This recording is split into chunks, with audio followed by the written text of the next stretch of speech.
Santo Deus, maravilhoso Pai, Deus Todo-Poderoso, Criador dos céus, da terra e do mar, e de tudo que neles há.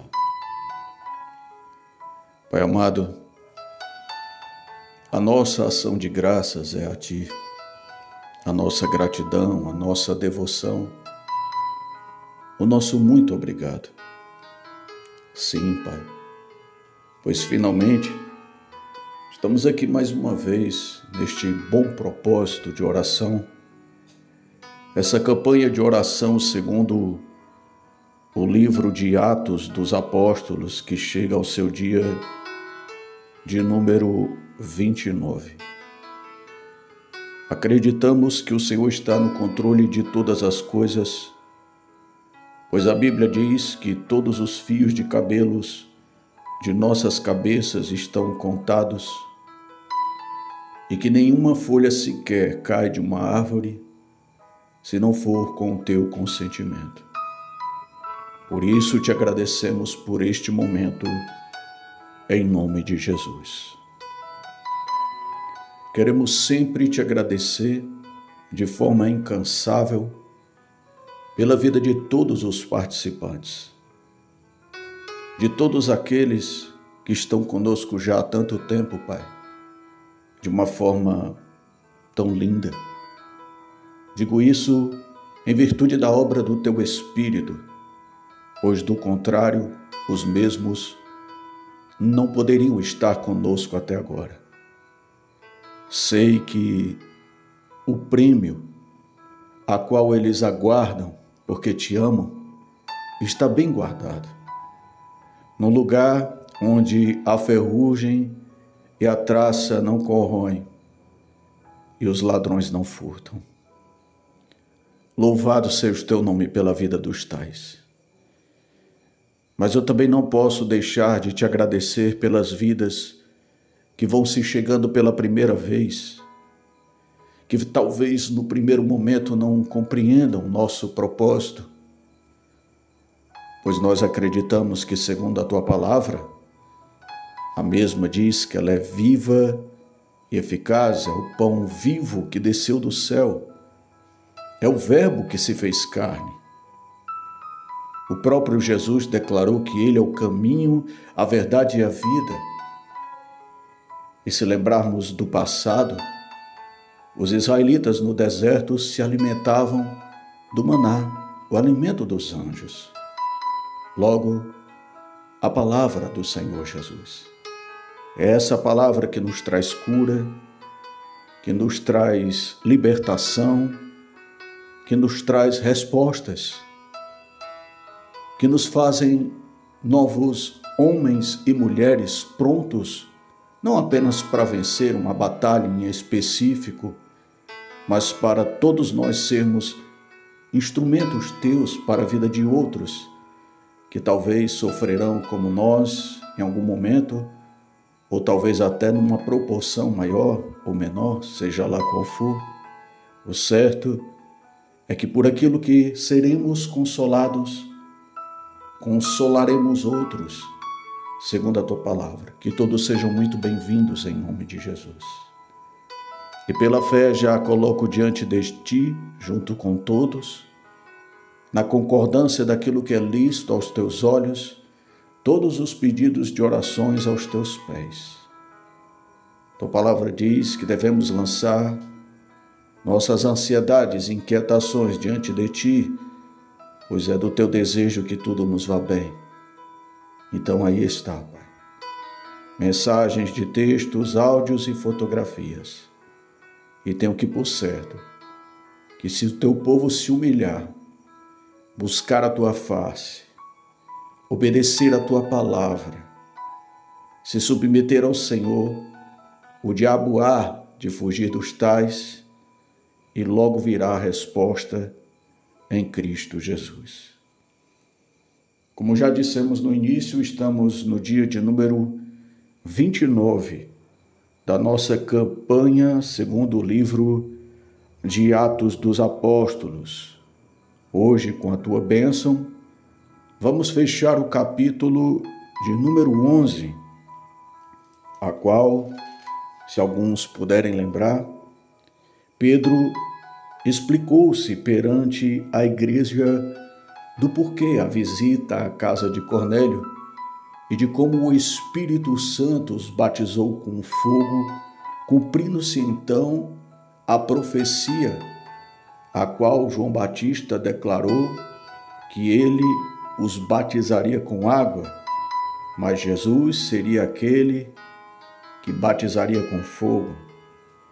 Visto da explicação de Pedro, a igreja não se opôs a tudo aquilo que o mesmo se propôs, visto que naqueles dias era um sacrilégio um judeu chegar à casa de um gentio. O fato é que depois de tudo aquilo, principalmente depois do apedrejamento de Estevão, a tua palavra vai dizer que a igreja sofreu uma perseguição desencadeada. Uma perseguição a tal, talvez a igreja nunca havia enfrentado até então, e que talvez, e por certo, se mostrou um tanto quanto sem respostas para aqueles que te buscavam, para aqueles que se submetiam à tua vontade. Pois da mesma forma todos nós estamos assim, te obedecendo, nos submetendo à tua vontade, mas nem sempre as coisas vão em direção àquilo que tanto desejamos. O fato é que o texto, a partir do versículo 19, no capítulo 11, vai dizer que a igreja se concentrou ali em Antioquia, onde os gregos acabaram recebendo as boas novas a respeito do Senhor Jesus. O texto vai dizer que a mão do Senhor estava com eles e muitos creram e se converteram ao Senhor. Essas notícias foram tão boas em meio à forte perseguição que chegaram aos principais, digamos assim, em Jerusalém. Eles assim mandaram Barnabé a Antioquia, um homem benquisto pela igreja. A Bíblia vai dizer que ele era um homem bom. Em outro texto chega a dizer que ele vendeu alguns bens para compartilhar com a igreja. Certamente era alguém que compreendia ser de fato igreja do Senhor Jesus Cristo. Louvado seja Deus! Ele permaneceu com aqueles que eram fiéis ao Senhor de todo o coração ali naquele lugar. E cheio do Espírito Santo, muitas pessoas foram acrescentadas ao Senhor. O curioso, Pai, é que Barnabé se pareceu tão motivado, tão, como posso dizer, tão feliz com tudo que estava acontecendo, lembrando que era em meio à perseguição, que procurou até o apóstolo Paulo. E quando o encontrou, o levou para Antioquia. E ali durante o ano inteiro eles se reuniram com a igreja e ensinaram a muitos. E Pai, eu fiquei pensando enquanto eu meditava nesse texto. Quem sou eu, Pai, para me comparar aos apóstolos, aos servos do Senhor? Mas eu posso dizer a todos que aqui estão presentes conosco em Cristo Jesus, através das orações, que o ministério Urim Tumim é uma Antioquia. Sim, assim como os irmãos passam por dificuldade, o ministério Urim Tumim também passa por dificuldades. Assim como meus amados irmãos e irmãs choram em meio às orações, aos clamores e aos desesperos, o ministério Urim também chora em meio às dores, em meio ao desespero. Nem sempre há fartura, Nem sempre é dia feliz, nem sempre é dia próspero. E na maioria das vezes, como está escrito, na Antioquia tem perseguição. Não é só na vida do meu irmão e da minha irmã que as coisas não vão bem. No ministério Urim Tumim é do mesmo jeito. Pode ser que haja uma pequena diferença. É que na Antioquia, mesmo com a perseguição, mesmo com o sofrimento, o evangelho não parou. Não posso dizer que o ministério Urim Tumim esteja na mesma proporção da carreira dos apóstolos daqueles dias. Mas graças a Ti, movidos pelo Espírito Santo, ainda estamos aqui. Não paramos. Não deixamos de orar pela igreja. Não deixamos de lembrar dos nomes que nos são confiados. Não deixamos de nos lançarmos aos propósitos. Como já dissemos, pode até ser que não estejamos na frequência de antes, mas como eu disse, assim como o meu irmão e minha irmã sofre e passa por tribulações, aqui nós estamos. E eu quero dizer também que no nome de Jesus, esta questão de ser Antioquia, ou seja, igreja em meio ao sofrimento, não é um privilégio do ministério Urim Tumim. É um privilégio da igreja, de todos que aqui estão ouvindo este áudio ou este vídeo em oração. O convite é feito para todos nós. A oportunidade foi dada a toda a igreja. Lembremos-nos do entusiasmo de Barnabé, convidando todos a participar do sofrimento em meio à alegria, a proclamação do Evangelho. E por isso eu convido você, meu irmão e minha irmã. Sim, chore, lamente, clame, fale para Deus o que você está sentindo, mas não deixe de ser igreja, não deixe de ser cristão, não empreste sua boca ao diabo, não pare. Se for para se trancar num quarto, só se for para ser em secreto com Deus. Se for para se humilhar, chorar, só se for aos pés do Senhor.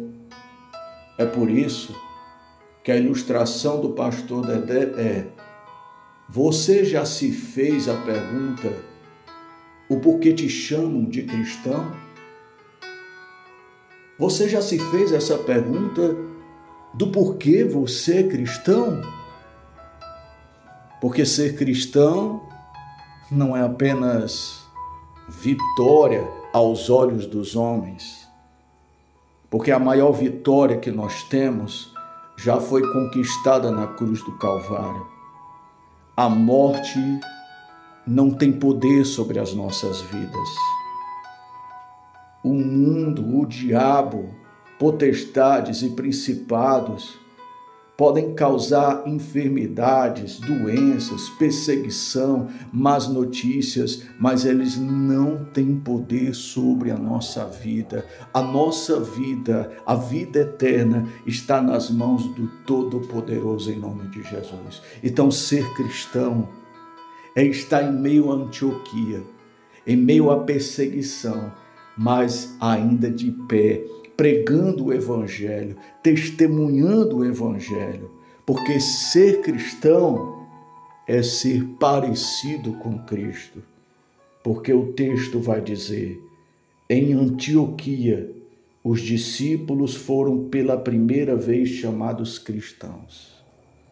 Então, quem sabe, e por certo o é, Deus permite tal tribulação para que pela primeira vez na vida você se sinta verdadeiramente um cristão. Que você pela primeira vez na vida está de fato carregando a sua cruz e renunciando a si mesmo. Que esta palavra, Pai querido, venha arder no coração de todos em nome de Jesus, para discernirem espiritualmente. Sim, é verdade, estamos em Antioquia, mas nós estamos em meio à alegria, o gozo, o reino de Deus e a sua justiça. Que o Senhor nos abençoe e nos guarde e que o Senhor faça resplandecer sobre nós o seu rosto, nos concedendo graça e misericórdia. Que o Senhor volte para nós o seu rosto, nos dando a sua paz. É o que nós pedimos, oramos e agradecemos. Em nome de Jesus. Amém.